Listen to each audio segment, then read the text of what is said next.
राम कृपा से समृद्धि। जी हाँ, क्योंकि अब अयोध्या में राम मंदिर का निर्माण अब जोरों पर है और जल्द ही इसका शुभारंभ भी होने वाला है, जहां 22 जनवरी को प्राण प्रतिष्ठा होगी, जिस दिन रामलला अपने भव्य मंदिर में विराजमान होंगे। इसी बीच जो नेटवर्क 10 की टीम है वो पहुंची है अयोध्या, जहां से तस्वीरें हम आपको लगातार दिखा रहे हैं किस तरीके से यहां पर नेटवर्क 10 की टीम पहुंच चुकी है और संतों का समागम हम आपको नेटवर्क 10 पर दिखाएंगे। तमाम संत जो हैं देश भर से पहुंचे हैं, जहां सरयू के घाट पर नेटवर्क 10 की तरफ से संतों का समागम दिखाया जाएगा आपको।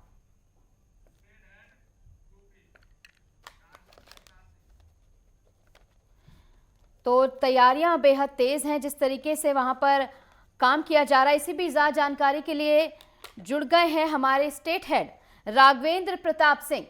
राघवेंद्र, किस तरह का माहौल बना हुआ है? नेटवर्क 10 की टीम वहां पहुंच चुके हैं, संत भी भ्रमण पर चल रहे हैं, तो क्या कुछ जानकारी इसको लेकर? निशु, अभी सारे साधु संत जितने महात्मा थे राम मंदिर का दर्शन करके बाहर निकले हैं। आप तस्वीरों में देख सकते होंगे ये जो काफिला जा रहा है महामंडलेश्वर और आचार्य महंतों का, ये नेटवर्क टीम में हिस्सा लेने आज के कॉन्क्लेव के महत्वपूर्ण हिस्सा धारक हैं। ये काफिला अब राम की पैड़ी की तरफ पहुंच रहा है, क्योंकि अब वो घड़ी सामने आ गई है। इंतजार की घड़ियां अब समाप्त होने जा रही हैं। कहीं ना कहीं हमें जिस राम कृपा से समृद्धि कॉन्क्लेव का इंतजार है आम दर्शकों को, वो क्षण अब करीब है। और कुछ ही क्षण बाद जब ये काफिला राम की पैड़ी पर पहुंचेगा तो उसके बाद नेटवर्क 10 का कॉन्क्लेव शुरू होगा, जहां पे जितने भी आचार्य हैं, साधु संत हैं, कोई त्रिपुरा से आया है, कोई जम्मू कश्मीर से आया है, कोई दिल्ली से आया है, तो कोई हिमाचल प्रदेश से आया है। इनके जो आशीर्वचन हैं योगी सरकार की उपलब्धियों को लेकर, यहाँ के हुए विकास को लेकर और 500 साल के लंबे इंतजार के बाद जो त्रेता युगीन आभास करती हुई तस्वीरें हमारे आपके सामने आ रही हैं, राम मंदिर का निर्माण दिखाई दे रहा है, उस पर इनका महत्वपूर्ण व्याख्यान सबको देखने सुनने को मिलेगा। नेटवर्क 10 आज महत्वपूर्ण कड़ी में इतने ज्यादा संख्या में साधु संतों को लेकर आया है, जो एक नया आयाम, नया रिकॉर्ड सिद्ध करने जा रहा है अयोध्या में। जी राघवेंद्र जी, एक समय एक त्रेता युग वो था जब भगवान राम वनवास के बाद लौटे थे, और एक त्रेता युग का छवि आज भी देखने को मिल रही है अयोध्या में, जब 22 जनवरी को प्राण प्रतिष्ठा होगी, उससे पहले दीपोत्सव मनाया जाएगा। इसको लेकर तमाम संत क्या कुछ कह रहे हैं? किस तरीके से त्रेता युग की छवि का निर्माण किया जा रहा है अयोध्या में? निशु, हर साधु संतों का यही कहना है कि त्रेता युगीन आभास, तो यहाँ की डेंटिंग पेंटिंग, यहाँ जो चित्रकारी उकेरी गई है रामायण कालीन, उसको देखकर त्रेता युग की याद तो आ ही रही है। साथ ही साथ ये जो वनवास खत्म हुआ है, हम दीपोत्सव अभी देखे, यहाँ का इंफ्रास्ट्रक्चर देख रहे हैं, राम मंदिर देख रहे हैं, हर साधु महात्मा यही कहते हुए दिखाई दे रहा है कि नेटवर्क टीम बधाई की पात्र है, जो 10 दिन पहले हम लोग को भारत के कोने कोने से मिलाकर वो तस्वीरें दिखाई हैं जो पूरी दुनिया 22 जनवरी को देखेगी। और हम सब आह्लादित हैं और बहुत ही भावुक हैं, और सभी मोदी योगी सरकार का गुणगान करते हुए दिखाई दे रहे हैं कि ये सब अगर संभव हो पाया तो इन लोगों के अच्छे प्रशासनिक कौशल की वजह से संभव हो पाया। न्यायपालिका से जो जीत मिली उसमें भी बहुत महत्वपूर्ण भूमिका इन लोगों की रही। तो कहीं ना कहीं यहाँ का माहौल त्रेता युगीन तो वही है, राममय है। जी बिल्कुल राघवेंद्र जी, आपने बिल्कुल सही कहा, एक भावुक पल है, क्योंकि ये पल यूं ही नहीं आया है, 500 साल से भी ज्यादा का इंतजार किया है। किसी न जाने कितनी आंखों ने ये सपना देखा होगा, जो ये सपना पूरा होने से पहले ही बंद हो गई। और अब अगर हम अभी की बात करें, किसी साधु ने अपने कपड़े त्याग दिए, किसी ने अपने खड़ाऊ त्याग दिए।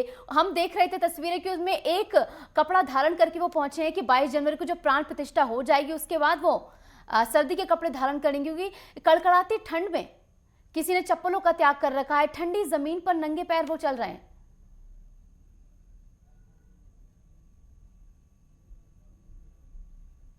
जी राघवेंद्र जी, आपको आवाज आ रही है? जी आ रही है, मेरी आवाज मिल रही है? जी, तो जिस तरीके से प्रतीक्षा रही है संतों की, किसी ने कपड़ों का त्याग कर दिया, किसी ने अपने खड़ाओं का त्याग कर दिया, उन त्यागों के बाद आज वो भव्य पल नजदीक है। बेशक 500 साल का जो ये लंबा इंतजार रहा है, कहीं न कहीं से न जाने कितने वंशावलियां बदल गई, 3-4 जनरेशन बदल गए। 5 सालों में कई लोग आए चले गए, कितने लोग गोलियों के शिकार हो गए, लाठियों के शिकार हो गए, और उनकी तपस्या का फल है। और निशु मैं बताना चाहूंगा उस समय कारसेवकों पे जो गोलियां चली, जो मृत हुए थे, उनके परिवारों को निमंत्रण दिया गया है। जिन लोगों ने आंदोलन में शामिल हुआ था, आज वो नहीं है हमारे बीच, उनके परिवार के लोगों को आमंत्रित किया गया है। जो महत्वपूर्ण दानकर्ता है उनको आमंत्रित किया गया। तो कहीं न कहीं से उन भावनाओं को समेटे हुए ही एक आमंत्रण पत्र भी जारी हुआ कि जो राम मंदिर से जिनकी भावनाएं जुड़ी रही हैं या राघवेंद्र जी, एक बार आपका फिर रुख करेंगे, एक बार जुड़ेंगे सरयू के घाट से। हमारी संवाददाता निशा रौतेला वहां मौजूद हैं। किस तरीके से साधु संत वहां क्या कुछ कह रहे हैं, आपको सुनवाएंगे। जी, 1 घंटे से हम लोग भटक रहे हैं। जी निशा, जिस तरीके से आप साधु संतों के बीच में मौजूद हैं, किस तरीके का माहौल वहां देखने को मिल रहा है और क्या कुछ कह रहे हैं साधु संत जो वहां मौजूद हैं? देखिए, हमारी गेस्टों का आने का जो सिलसिला है वो भी लगातार जारी है और इसी बीच हमारे गेस्ट जो संत हमारे नेटवर्क 10 पर इस वक्त जुड़े हुए हैं। चलिए उनसे बात करते हैं, कैसा महसूस कर रहे हैं जब 22 जनवरी को रामलला की प्राण प्रतिष्ठा होने जा रही है। चलिए तमाम संत इस वक्त हमारे साथ जुड़े हैं। संत, कैसा महसूस कर रहे हैं, कैसा अनुभव कर रहे हैं जब आप राम की नगरी अयोध्या में इस वक्त मौजूद है? बहुत अच्छा देख रहे हैं कि जो चीज एक सपना था कि राम मंदिर बनने का, वो संपूर्ण हो गया है। और जैसा उत्साह लोगों में है, हमारे सर्वधर्म संसद के मेंबरों में है, और मैं इसके लिए मुबारकबाद देता हूँ कि जो एक ख्वाब देखा था कि हम राम मंदिर बनेगा, वो बन गया हमारे जीवन काल में। ये तो सोच रहे थे कि सपना ही रह जाएगा, पर ये बनना चाहिए था, क्योंकि जो चीज है असलियत सामने आई है, वो सामने आई है, और उसके लिए एक बहुत अच्छा अनुभव है। बिल्कुल, एक लंबा संघर्ष हम लोगों ने देखा, उसके बाद उस लंबे संघर्ष के बाद आप और हम इस पल के साक्षी बनने जा रहे हैं।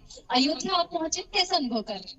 अयोध्या में, बनारस में जब हम छात्र जीवन में थे तो हम यहाँ आया करते थे, लेकिन उस समय का और अभी के उसमें बहुत ही परिवर्तन हुआ है। और विशेष करके जो आज आने वाले दिनों में भगवान राम का मंदिर का भी एक भव्य बना के उद्घाटन होने जा रहा है, तो इसलिए यहाँ आज बहुत अलग सा परिस्थिति अच्छे देखने को मौका मिला कि ये आपके नेटवर्क के माध्यम से है। और हम लोग यहाँ इसलिए आए कि सर्वधर्म सम्मेलन के ये जो संसद जो है, उनके पूरा डेलीगेशन, ये लगभग भारत में जो 10 धर्म मुख्य धर्म का है, उनके प्रतिनिधि आपके नेटवर्क के माध्यम से यहाँ आने को अवसर मिला है।